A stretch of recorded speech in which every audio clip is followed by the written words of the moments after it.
KG কত বল, আমরা আছি দল। আরে কেজি কত বল, আমরা আছি দল। তো দৌড় কেনা টাকা আমরা রেডি রেখেছি। ও দুধ আলি তোর দুধ আমি কিনতে এসেছি। আমাদের হিরো আলম ভাই, তুমি এদেশের মানুষে আর কষ্ট দিও না। আজ 3 দিন আগে তোমার গান শুনে আমার শব্দ দূষণ হয়ে কানের পর্দা দুটি ফেটে গিয়েছিল। আমি 3 দিন পর্যন্ত হাসপাতালে ছিলাম রে ভাই।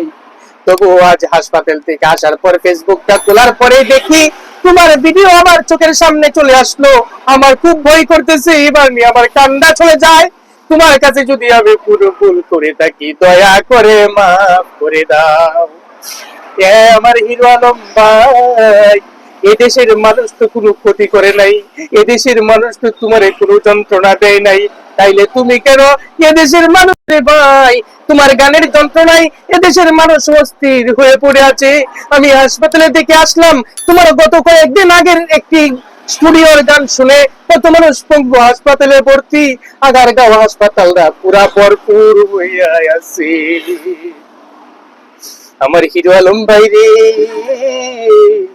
যদি এই দেশের মানুষ কোনো ভুল করে থাকে তোমার কাছে, দয়া করে আমি তাদের পক্ষ থেকে তোমার কাছে জোর হাত করতেছি।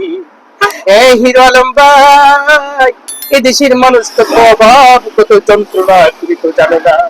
এদেশের মানুষ নীরবে একাকিত্ব বসে একটু নিজের কথা চিন্তা ভাবনা করে, এমনকি বাথরুমে বসেও চিন্তা ভাবনা করে। ঠিক তখন যদি তোমার ভিডিওটা চোখের সামনে চলে আসে রে ভাই, তখন কিন্তু এই মানুষের শব্দ দূষণ হয়ে বাকি যে চিন্তা ভাবনা সব আউট হয়ে যায়।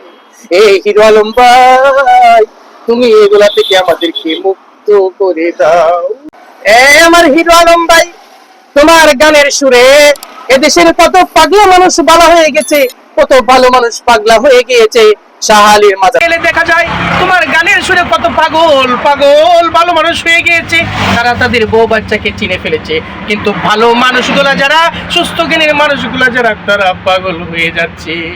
হিরো আলম ভাই, ও আমার প্রিয় ভাই, তুমি দেশের মানুষকে মাফ করে দিয়ে তুমি তোমার নিজের জায়গায় বসে থাকো। এরকম গান আর ফেসবুকে আপলোড করো না। তুমি যদি এরকম গান ফেসবুকে আপলোড করে, তাহলে দেশের মানুষ কিয়ামতের আগেই ফুলের বিচি পেটে মারা যাবে।